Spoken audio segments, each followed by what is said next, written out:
Hi, and welcome to Bias News. Today with me, I have my good friend, Alex Cruz. Hello.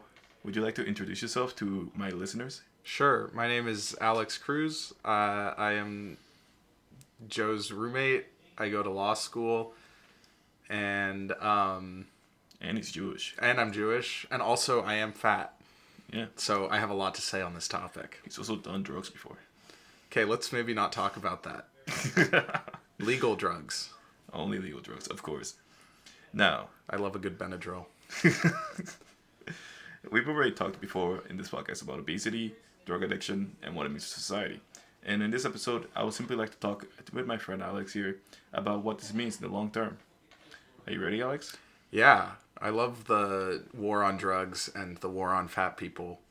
The government likes to have a lot of wars that aren't necessarily based in, like state v state conflict, because then they get to define who the enemy is and the steps to take to eliminate it. Yeah. So, just right off the bat, what are your opinions on drugs and fat people? I would say solidly neutral on both. Yeah. I think obesity is a problem for our country, obviously. I mean, I'm fat, but I'm not like, Yeah. rotund. You know, like that guy. You know the guy that can't put down the cup guy. Yeah, no, the rapper, yeah, no, I'm not like him, but I think it's a big problem, and I think there's really not a whole lot that we as a country are doing to address it. I think, for example, like RFK Jr. Don't love him, but he has some ideas, right? I do think we need more natural foods, we need healthier food, we need things like that. Do we really want to trust RFK Jr.? You did hear about the brainworm thing, right? I mean, I did hear about the brainworm, and I don't trust him, but I just think the ideas that he's pushing in some areas, the vaccine stuff, really bad. We need vaccines; those are super integral. But I think the idea of getting America, more healthy food, like we tried it with Michelle Obama, and I think honestly, I think it would have been successful. But I think there were some deeper issues going on at the time that prevented that, and so I think trying again is going to be super important in making sure that we can have, a healthy country. But you don't. Do you think that Trump is gonna take these steps to start these actions, or Oh, absolutely not. But I think the important thing is we're talking about it. Okay. Right? I think that's the really important thing. Because I think for the last, 8 years, there's been a lot of other ideas, a lot of other problems that, the country's had to deal with and people have had to deal with. But I think at least it's being talked about. And I think that's what's important. Because if we can talk about these things and create, discussion and ideas and get people actually like thinking about it instead of just slamming another McDonald's hamburger down their throat, then, we'll have hopefully better, health in our country. and it is my opinion that a lot of this issues with obesity in America has to do with stigma, and the stigma not only with obesity, but just in the way that we regard food and consumption. I mean, I think that's certainly a good point. I think there is a lot of stigma that involves, food in general. I think there's also just a lot of problems in general with the current kind of perception around food and like why we eat. There's huge diet cultures, but a lot of those diets are highly ineffective, right? You just during them you kind of starve yourself, and then afterwards when you're done with the diet, you just gain all the weight back because you're not actually building the healthy habits to cut the weight. Yeah. I could very much agree with that. I mean, that's what happened to me in 2020 when the pandemic hit like really badly. I used to weigh back then. I weighed 220 pounds, I believe. And during the course of the pandemic, by the time I got back to like in-person classes, I weighed 180 pounds. I all I did was just not eat. Like I would just eat half my food. That's what for a while. That's what all I did. I literally ate half of the food on my plate and I let the other like half away. See, we had kind of opposite pandemic experiences because during the pandemic, just wasn't like doing anything. I wasn't moving. So I just kind of like, I would eat and then I'd go sit at my desk and go to class on Zoom. And then I'd sit at my desk and, chat with my friends on Discord. But so, I mean, I think the heaviest I'd ever been over the pandemic. And like, as the pandemic ended and I started being active again, I put off a lot of that weight. Like I am, I think 30 pounds lighter now than I was at the kind of crux of the pandemic. Wow. Fun fact, I don't think Joe knew that. I did not know that. You learn something new about your roommate every day. But getting back into it, what do you think this means for America? Like, not only America, really, but in the world in the long run. Because we see there's rising obesity numbers, not only just here, but in China, India, and all like other first world countries. Because people are becoming more and more sedentary, as you said, during COVID. but just in general in society. I mean, we see remote work is very very attractive to young people, especially our generation, and it's kind of obvious that as a society we just want to move less and less every single year. I don't necessarily think it's about not wanting to move less per se. I just think it's not having those opportunities to move, right? If you're not commuting to work, you're not doing any walking, and really your commute is from your bed to your desk, like you're not walking, you're not moving. But when you have those opportunities to move, you engage with them, right? Like I have to walk to class every day and I find that very enjoyable. I've had to, over the summers when I was working as a preschool teacher, I'd have to walk to work every day. And that was really nice. But when you don't have those opportunities because your work doesn't allow you to, or you just don't have time for them in your life, I think that's really what the kind of crux of it is, right? And I think there's also issues in, like, we see those rising obesity rates in places like China and India as they get, significantly more developed over the last, 25 years, and people have much more availability to processed foods and, significantly more sugar and salt and things that, are contributors to weight gain. Yeah. Let's talk about sugar for a second. Do you know how much food in America contains sugar? All of it. I mean, not all of it, but it is a significant amount, like kind of too much. 75% of all shelf life products contain sugar in some way. Yeah, and I mean, most food should contain, shouldn't contain added sugar, but most food does contain sugar. Like, even fruits contain sugar, but, like, that's kind of the healthier sugar. When we get to that ultra-refined stuff, like, I'm not going to go into it, but I'm really into corn subsidies, because the corn subsidies in the United States are why almost all of our food that is processed to have sugar has high fructose corn syrup in it. Right? Like, if you look at an American Coke versus a Mexican Coke, yeah. Mexican Coke has real cane sugar, which sugar in too big of quantities, like you would see in a can of Coke, is not good for you. But when you're having that more natural, more healthy sugar, it is, slightly better for you than the high fructose corn syrup that is so pervasive in American food and so pervasive in kind of just our culture in general. And do you think this stuff is partially to blame for the issue? I mean, we know, like you just said, other countries don't allow high fructose corn syrup at all. They use real sugar and they only use real additives for food. And the FDA says this is okay for us. But do you believe them? Do you think this is all right? I don't think it's good. I mean, I think one of the problems we have in America is the FDA is significantly less harsh than other countries' food regulatory agencies. And while I am grateful we have something like the FDA to give corporations guidelines on what they can do, I think that when we give them, the FDA has too much power to kind of just say, yeah, you know what, give them Red 40 when no other country allows Red 40 in their food products. Or, yeah, they can have high fructose corn syrup when not many other countries allow all their food to be made with high fructose corn syrup. Like, I think food regulation is super important in making sure that we don't end up with too many spider legs in our peanut butter. But I think when we allow those regulations to get lax in favor of corporations, being able to cut costs and raise profits, I think that we start to see a lot of problems. And I think that's one of the things that, harkening back to RFK, that I think is one of his good ideas, is we should have less artificial stuff in our food. Yeah, but RFK also talks a lot about supplements, and, like, I get it. Supplements do, like, I mean, in theory, just think about it. It makes sense, right? Because if you say, oh, the nation has a crisis where we are deficient in vitamin D, then the governments are selling vitamin D supplements. That kind of solves the issue, but it's more of this American sentiment that rather than solving an issue at its root, you just cover it up however way you can. And it's just, do you think that sentiment moving forwards will lead to an actual solution to this problem? No.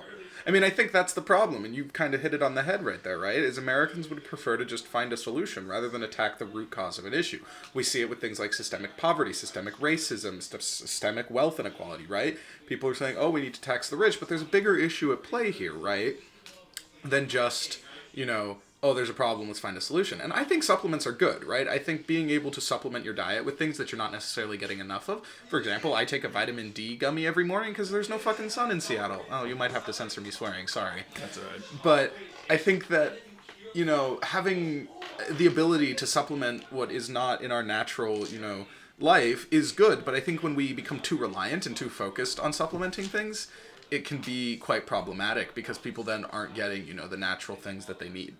Yeah, it's funny you say that because I actually have my fruit and veggie supplement here that I take every day. And, I never actually bothered to look at the back label of this, but it does have a warning label that says, if you are pregnant, nursing, or taking any medications, you shouldn't take the supplement, which is weird when you think about it, because this is supposed to be a fruit and veggies supplement. What about fruits and vegetables? It's dangerous for a pregnant woman. Yeah, I mean, that is a unique thing. I will say, as a law student, we have talked about warning labels on things a fair bit, and sometimes they're just there to prevent liability from the company, and they don't actually mean anything. But it is weird that these sort of things are, told not to be consumed by certain, groups of people because of certain things. Maybe everybody should look at that and be like, why are they being told not to consume this when, it's okay for me to take? So you're saying that a lack of knowledge is part of the issue? I would say yeah. I mean, I think most people don't typically like think about what they're eating in a day to day. I know I don't necessarily think about like my macros and my micros and all the nutrients I'm getting in a day. And I mean, I have a pretty healthy relationship with food, I'd say, at this point in my life, where I just kind of eat when I'm hungry and I don't necessarily super worry about that. And I think that's kind of the general path that most people focus on when, they're consuming food. But then, sometimes I'm like, wow, I should make sure I know what's in this. Do you know how much protein a person is supposed to take in a day, by any chance? Isn't it like a gram per body weight or something? It is a gram per pound of body weight. And do you think that you ever consumed your body weight in protein before? Probably when we go to Korean barbecue. You know what? That's fair, honestly. Besides that, though, I mean, a day of me eating it typically involves like a sandwich in the morning with some salami, so that's a tiny bit of protein. I'll have like a protein bar. It's a granola bar. It's like 19 grams of protein. I like having, chicken nuggets for dinner. Lunch is typically, either another sandwich or some string cheese and a snack or something. So I don't think on a day-to-day basis I'm getting all the protein I need, but I think I'm getting enough that I feel like full. Okay. And let me just shift the conversation a little bit here. You consume nicotine, don't you? Do I have to put that on voice? I don't really want to talk about that on the recorded thing, but sure, yeah. Well, then you understand the idea of being addicted to a substance. Yeah. That's what I'm getting at. Yes. Well, do you think that this idea perhaps has been just insidiously just affecting your actions in any way, shape, or form? Affecting my actions? Yeah. Like, you are willingly addicted to a substance. Well, it's not really willingly anymore. Well, yeah, I mean... But it was willingly like 2 years ago. You willingly started taking this substance into your body. Yeah. Right? Do you think that perhaps this idea that you somehow submitted yourself to having an addiction is in any way, shape, or form shaping your habits, or the way you live your life? I mean, I suppose. I don't really think about it like that on a day-to-day basis. I just kind of think, nicotine makes me less stressed. Right. Nicotine makes you less stressed. And why are you stressed, Alex? I'm in law school. This shit's really, really hard. Is law school everything that's stressing you right now? Yeah, honestly, I mean, other than that, I'm having a pretty good time. I'm not having any money issues or like social issues. I think. I don't know. Am I having social issues? I don't know, man. That's for you to do. Don't ask me that question. No, I mean, I think it's probably the most stressful thing. I mean, the job hunt for a summer internship this year has been super tough, and that's pretty stressful. But I think that ties back into law school. So I mean, that's kind of what's stressing me out. I mean, I have a house. I'm not worried about making rent, and our landlord's pretty good. I'm not worried about getting evicted or anything. So like, I don't have to worry about anything like that. I'd say the main stressor in my life is school. So you would say that basically in every aspect of your life you're kind of covered, and your addiction is just a way for you to deal with the stress that comes from being a law student. I mean, I feel like a little bit. I mean, if you've been to the law school before, you'll know like probably more than half of the student body is into nicotine, either Zins, vaping. I've seen a couple people with cigarettes, but that's kind of fallen out of fashion. And it's just like, I think it helps with that. It's also just, I don't know, it's just kind of what I do. I don't think about it as much as you're trying to make me think about it right now.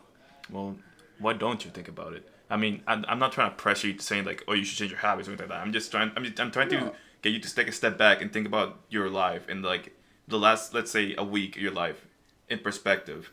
How many times have you gone and hit your babe purely out of relief of stress? Like just habitually, how often do you consume and just go, nothing. Like you just don't think about anything. It just happens and you just embrace it. I don't know. I feel like I have to kind of think about it pretty conscientiously when I'm at school because I have to go outside. And so, I kind of think, oh, after class I'll go outside for a little bit, or when I'm walking home, mainly when I'm kind of just sitting at my desk doing homework is when I say I wouldn't necessarily think about it. But also, I don't know. It's definitely like a thing, and I definitely don't think about it all of the time. But I do have to kind of conscientiously think about it sometimes, which does, help me. I mean, one of these vapes lasts me like a week and a half, and that's pretty good. Some people go through them in like 4 days, 3 days, and that's like bonkers to me. I don't understand. Yeah. And how do you think that people visualize this? Like, if not like me or anybody of your friends, let's say like a random stranger viewed your life in perspective and saw like how many times you hit your babe in a week, what would you think that they would think? Damn.